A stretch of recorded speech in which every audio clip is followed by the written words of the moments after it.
नमस्कार, मी लतिका। आज मी तुम्हाला चिरमुऱ्याची भजी बनवून दाखवणार आहे। तुम्ही कधी चिरमुऱ्याची भजी खाल्ली होती का? ह्याला आम्ही कुरमुरे म्हणतो, मुरमुरे म्हणतात, लह्या म्हणतात। तुम्ही काय म्हणतात ते मला कमेंट करून सांगा। हे जे घेतले ना, एक वाडगभर घेतलेलं आहे, ते एकदम बघा कुरकुरीत असे आहेत। चाळून घ्यायचं, नीट करून घ्यायचं, कारण की काय घाण असेल तर साफ करून स्वच्छ घ्यायचे। वाडगं घेतलेले आणि वाडग्यामध्ये बघा हे काढून घेऊया आणि चाळणीतच मी घेतलं होतं, जेणेकरून का नाही चाळून वगैरे ह्यातून घेतलेलं। जे हे घेतले होते ना चिरमुरे, ते ह्या वाटी गच्च भरून घेतले होते बघा। त्यात टाकायचे आपल्याला एक शिजवलेला बटाटा बघा, अशा आकाराचा आहे, साल काढून घेतलेला आहे आणि तो आपल्याला असा खिसणीने खिसून टाकायचा। बटाटा बघा मी खिसून घेतलेला आहे। त्याच्यामध्ये एक मीडियम आकाराचा कांदा, जास्त बारीक पण नाही जास्त असा मोठा पण नाही, अशा पद्धतीमध्ये मी कट करून घेतलेला आहे। त्यात टाकायचे आपल्याला हिरवी मिरची, 4 लसणाच्या पाकळ्या आणि अर्धा इंच आलं असं कुटून घेतलेलं आहे। 10 ते 12 कढीपत्त्याची पानं बघा अशी कापून घेतलेली आहेत। थोडासा ओवा घेतला, हातावर मी चोळून घेतलेला आहे। छोटा 1 चमचा सफेद तीळ, धने जिरे बघा अशा दरदरे कुटून घेतलेले, छोटा 1 चमचा घेतलेला आहे। ह्याच्यात टाकायचे आपल्याला कोथिंबीर, आणि ती पण काय देठासकट घेतलेली आहे बघा, खूप सारी घेतलेली आहे। त्यात टाकायचे आपल्याला चवीनुसार मीठ।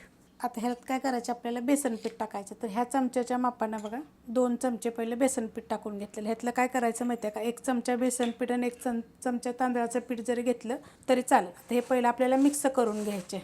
ह्याच्यामध्ये बघा मी थोडंसुद्धा पाणी वगैरे काहीच वापरलेलं नाही, फक्त हातानं काय करायचं, असं दाबून दाबून चांगलं मिक्स करून घ्यायचं। त्यासाठी असं मोठं असं वाडगं असं घ्यायचं काहीतरी। खूप भजीच्या रेसिपी मी तुम्हाला दाखवलेल्या आहेत आणि हमेशा मी अपलोड करत आले। तुम्हाला ही रेसिपी जरा कशी वाटते ती जरूर कमेंट करून सांगा। ह्याच्यात टाकायचं आपल्याला थोडीशी एकदम हळद, जरी नाही टाकली तरी चालेल बरं का, आणि एकदम थोडंसं पाण्याचं शितोडं टाकायचे। आता पाणी टाकायच्या अगोदर तुम्हाला एक गोष्ट पण मी लगेच सांगते, मिक्स करत करत जर तुम्हाला पाहिजे तर तुम्ही ह्याची भजी बनवा बरं का, नाही तर तुम्हाला सांगते ह्याचा गोळा बघा किती मस्त होते। असे तव्यामध्ये छोटे छोटे छोटे असे जरी तुम्ही थापून घेतले का नाही बघा किती छान होते। असं थापून घ्यायचं आणि भाजून घ्यायचं, किती छान लागतं ना चवीला। तुम्ही एकदा फक्त करून बघा अशा पद्धतीनं। जर तुम्हाला ह्या चिरमुऱ्याच्या म्हणा, लह्याच्या म्हणा, अजून वेगवेगळ्या जर तुम्हाला रेसिपी जर पाहिजे असेल ना, तर खूप सारे कमेंट करा आणि मेसेज करा, मी तुम्हाला ते दाखवेन। एकदम बघा थोडंसं पाणी मी टाकलेलं आहे आणि आता हे मी मिक्स करून घेणार आहे। एकदम थोडंसं पाणी टाकल्यानंतर पण बघा मिक्स केलेलं आहे, अशा पद्धतीत झालेलं आहे। जास्त काय पाणी टाकायचं नाही। आता आपण बनवायला घेऊया। अशा पद्धतीने बघा करून घ्यायचं। गोल जरी घेतलं तरी चालेल। हे बघा मी केलेलं, ह्याच्यापेक्षा जरी पातळ असं जर केलं तरी पण चालू शकतं। तुम्हाला मी करून दाखवते का, नुसतं हातात उचलून घ्यायचे आणि असं थापटायचे। आता हे मी तेलामध्ये करून फ्राय करून काढणार आहे। तुम्ही तव्यामध्ये शोले फ्राय केले तरी पण चालतील, थालपीठसारखं जरी थापून असं जरी केलं ना तरी पण चालतील। खूप मी वेगवेगळ्या पद्धतीनं तुम्हाला मी करतच सांगते की तुम्ही असं पण करू शकता बघा। जास्त जाड ठेवायचे नाही, पातळ करायचे।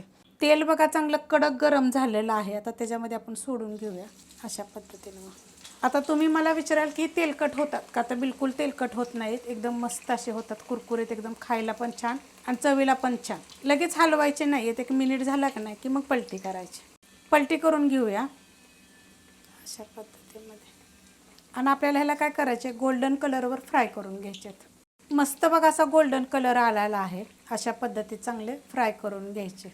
आता हे मी वडे केलेले आहे, तुम्ही भजी पण करू शकता। भजी कसे आपण छोटे छोटे जरी टाकले तरी चालतील, पण हे दोन्ही पण तुम्ही अशा पद्धतीने करू शकता। आणि तुम्ही मला विचाराल की आता हे तेलकट होतात, तर बिलकुल तेलकट वगैरे काही होत नाही आहेत। हे तळताना फक्त आपल्याला बघा तेलकट दिसतात आणि गोल्डन कलरवर एकदम मस्त असे होतात बघा, आणि चवीला ते छान लागतात ना, आतपर्यंत चांगले भाजले जातात बघा, एकदम कुरकुरीत मस्त, एकदम गरम गरम आहेत। तर अशा पद्धतीने बघा, तुम्हाला जर रेसिपी आवडली असेल तर लाईक करा, सबस्क्राईब करा, कमेंट करा आणि शेअर बी करा।